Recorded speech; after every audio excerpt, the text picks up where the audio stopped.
and in association with There Will Be Games. I'm one of your ever-lovable hosts, Brad Harmer-Barnes, and I'm joined by... Ian Harmer. Hey! And we've just had a supply drop come in on the SHIELD Helicarrier containing some lovely bits for Marvel Crisis Protocol. So we're going to run through what we've got. The first release we've got here is, we finally managed to get our hands on a copy of Star-Lord for Marvel Crisis It's been a long Protocol. time, hasn't it? Yeah. So let's see what we get in here. Star-Lord, real name Peter Quill. 6 hit points, speed medium, size 2, costs 3 points to put into your force. Physical defense 3, energy defense 3, magic defense 3. Got 2 attacks. The first one is Element Gun, energy attack, range 4, 5 dice, cost 0.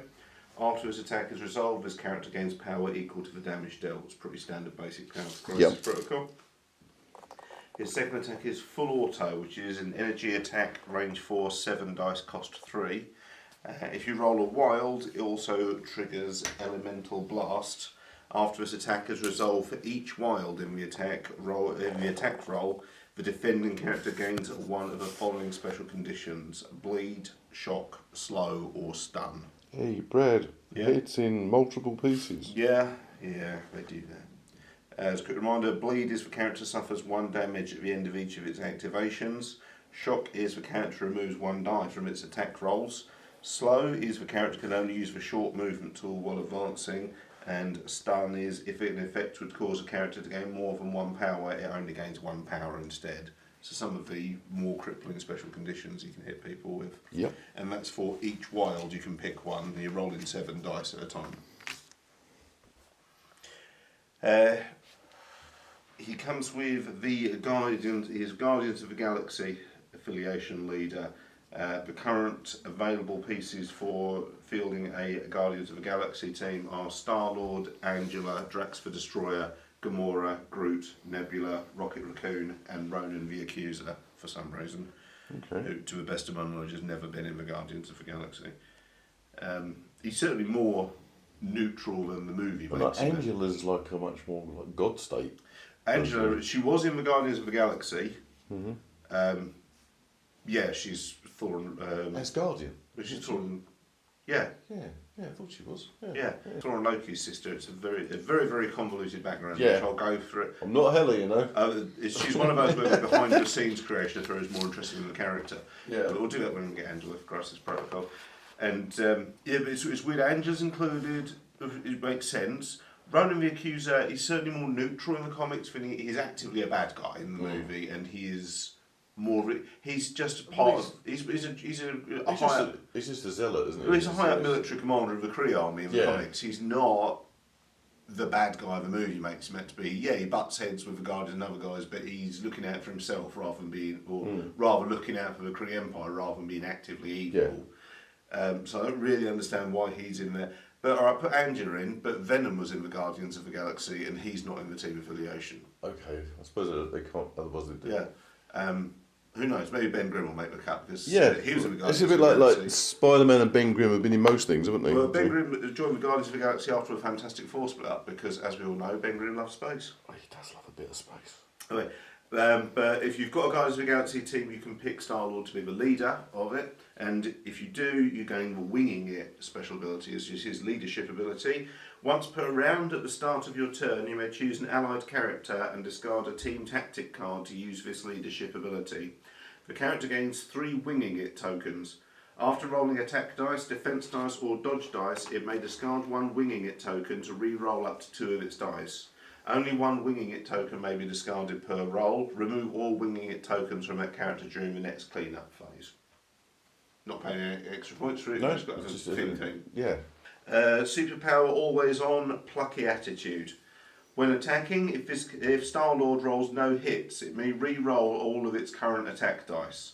When defending, if Star-Lord rolled no blocks, it may re-roll all of its current defense dice. That's insane. Yes, but I mean, you haven't really got to stack it. But but that's kind of Star-Lordy as well. Yeah. He also has flight always on, and he can carry the power gem. No, so he's got less hit points. So he's got fewer hit points when he pops, but that's it. Oh right, so there's nothing major changes No. there. He comes with a copy of the Power Gem. What's up? What is it? Knock the camera a little bit. Oh, okay, fine. Go with it. He comes with the Power Gem, which is included in a lot of sets, but in case you don't have it, it costs 1 point to put in your force and takes up one of your 10 character slots for drafting your army. Power Gem, always on. During the power phase, this character gains 2 additional power points instead of the normal one for having an Infinity Gem. So if you're on a Power Gem, that's 3 power points a turn you're getting on, because you've got 1 plus 2 for carrying the Power Gem. Nice. I'm so pleased that they actually put the cards in. Yes, yeah, you're not. Otherwise, I better go and buy Thanos. Yeah. It comes with a new scenario, which is Panic grips city as evacuation efforts continue. Set up, place 4 citizens, civilian tokens as indicated on map B. Players score 1 victory point for each citizen held by a character they control during the cleanup phase. As an interact, you can pick up a citizen. A character cannot hold more than 1 citizen. During its activation, a character holding a citizen may evacuate the citizen by spending 6 power. The character's controlling player immediately scores 2 victory points and removes the citizen held by that character from the game. So you can score 1 victory point for holding it, or you can spend 6 points and remove it from the board and gain 2. Obviously stopping someone else taking it as well. We did wonder whether there'd be some extra bits rather than just And he also comes with 2 Team Tactics cards, which is Crew of the Milano, Guardians of the Galaxy active. Any number of allied Guardians of the Galaxy characters may spend 1 power to play this card. Each character that spent power removes all special conditions and cannot suffer special. Rocket Boots, unaffiliated, active. An allied character may play this card. This character gains the Fly Always On innate superpower this round. At the end of the round, roll 1 die. If the result is a blank, the character gains the Stun special condition. If it is a critical fail, the character gains the Stagger and Stun special conditions. On any other result, the character may advance short distance. So let someone fly who can't normally fly, but at the risk of stacking it. Hulk. I mean, it doesn't say you can't. Professor X. Jesus Christ. Okay, we have got the Mystique and Beast expansion. Odd couple? Or are we expecting retailers to do a bundle with some blue paint? Yeah.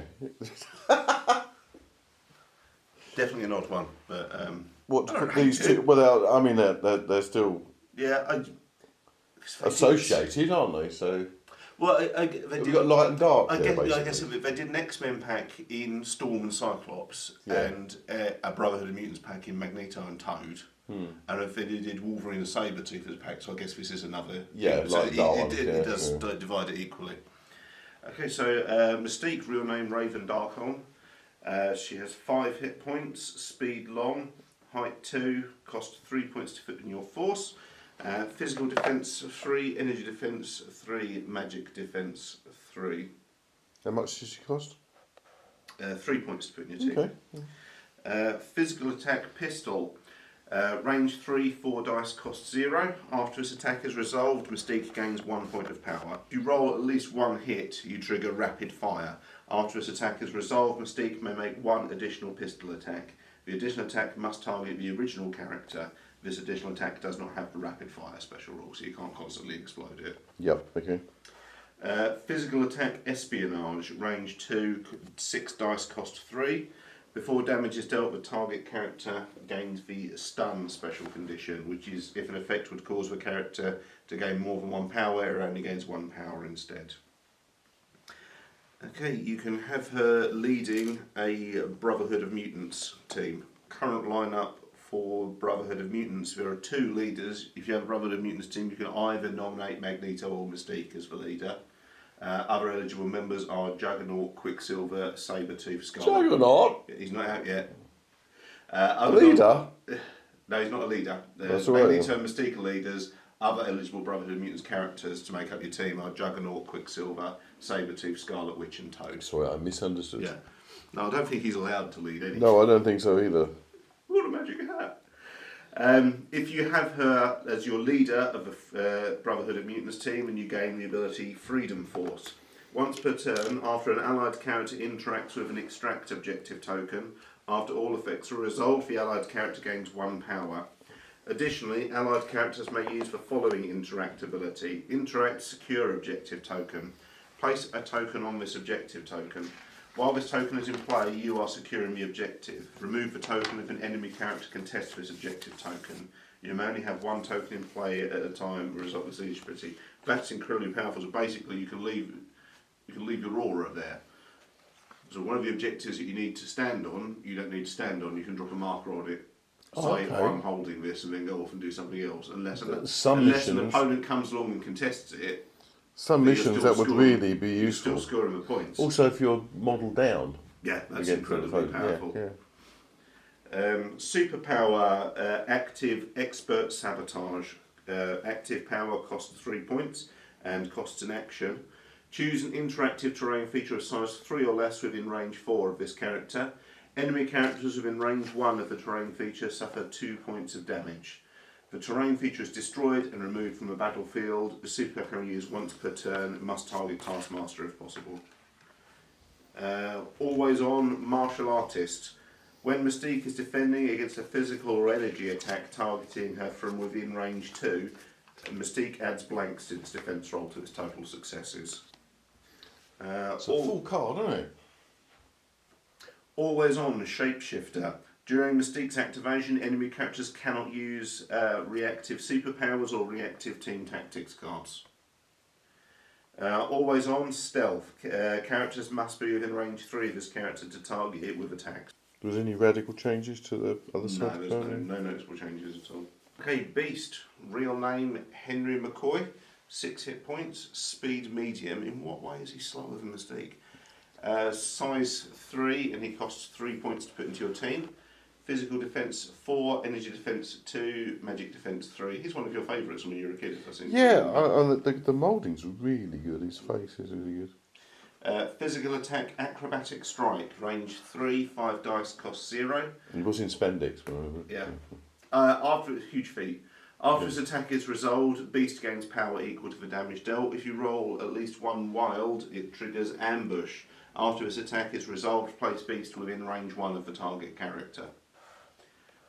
Animalistic freestyle, physical attack, range 2, 6 dice, cost 4. After his attack is resolved, the target character gains the bleed special condition, which is a character suffers 1 damage at the end of each of its activations. Yeah, unless you shake first. If you roll at least 1 wild, it triggers Float Liker. Before damage is dealt, if the target character is size 3 or less, push the target character away short. After this attack is resolved, Beast may advance medium. So you can basically hail to the chimp them. Superpower, Baser Instincts, active, cost 2.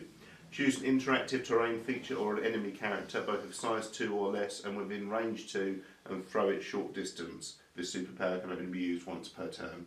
It's very cool, isn't it? Stars and Garters, reactive, cost X. After this character rolls defense or dodge dice, it may spend up to 3 power to use this superpower. For each power spent, Beast may re-roll 1 of its defense or dodge dice. Always on, disconcerting yet provocative.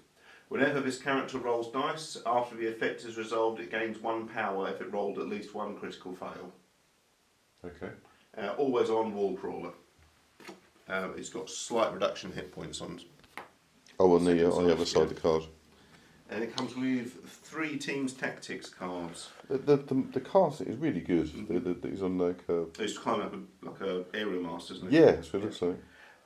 So we've got 3 teams tactics cards. Advanced R&D. Unaffiliated active. A character may spend up to 5 power to play this card. Choose a number of other allied characters equal to the power spent. Each chosen character gains 1 power. In case you redistribute someone's power.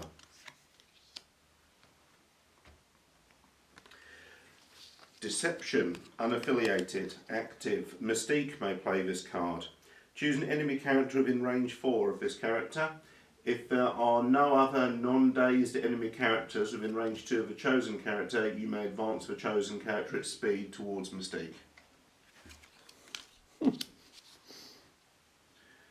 The Books of Truth, Brotherhood of Mutants, reactive. When an allied Brotherhood of Mutants character is attacking or defending, at the end of the modified dice step of the attack, before the calculate success or failure step, it may spend 2 power to play this card. This character re-rolls all of their attack or defense dice, including critical fail results. Nice to get some extra cards though. I feel it's definitely the stronger pack out of the two. Yes. It's a few more price points, but you're getting 2 models, aren't you? Yeah, the Star-Lord one is kind of fine, it's just kind of there. You got to have Star-Lord. Yeah, but a couple of nice moments, like, I like the rocket boots power, I like that kind of winging it ability as well. Yeah. But it's just the whole package didn't excite me. I think it felt too small. I feel like they really could have found another character to bundle. But we do think it's more like the first phase type models, isn't it? So yeah, maybe it's certainly an older this model. is a reprint, isn't it? Yeah. So. Mystique and Beast, I think, is a really good set. I think they both bring some really interesting Beast does abilities. look good as well. It's such a cool model. So, I think Mystique's got the interesting card abilities. That Brotherhood of Mutants leadership ability, that lets you basically leave a marker on Yes, a so secure you objective. could actually field a force with a model less. You're essentially dropping a drone down to hold the objective before you go do Yeah, something else. it obviously depends on the mission, but you could field with stronger characters but fewer characters. Yep. And use that ability to your benefit. Yeah. Bear in mind if that's got to be a Brotherhood of Mutants team, which means you could field Quicksilver running around dropping objectives. Yeah, dropping those tokens. Yeah. Or Juggernaut. We'll probably find out that Quicksilver moves medium. I believe he is. We've got Quicksilver. I believe he is Speedy and Beast. Oh, that's right. Yeah. I think he can double move. I think he should. Yeah. I think that's fair. Yeah. He's certainly not as powerful as Flash from a DCU game. Because he's just fucking knuckles. He's just bitch slapping you across the board. Yeah, I'll Flash in DCU. It's just so hot. Anyway, I think 1 thumb up for Star-Lord and 2 thumbs up for Mystique and Beast from me. Yeah, that sounds good to me. Yeah. Okay. Cool. Okay, guys, we will get these painted up and on the table for you guys to see in action as soon as we can. This has been Bring On The Bad Guys, which is your tabletop superhero comedy type show for Emotionally 14. Now, what's Emotionally 14? It's a website containing superheroes, tabletop gaming, all the things you love can be found at emotionally14.com, and you can find it on all social media channels at emotionally14. If you want to follow Bring On The Bad Guys, you can find us on Facebook and Instagram at Bring On The Bad Guys. If you'd like to follow me, I'm on all social media channels at RealBradHB. Ian, where can people find you? Oh, on Instagram, on Great Old One. Awesome. Okay, guys, we'll be back soon with some more gameplay videos. Bye. Bye.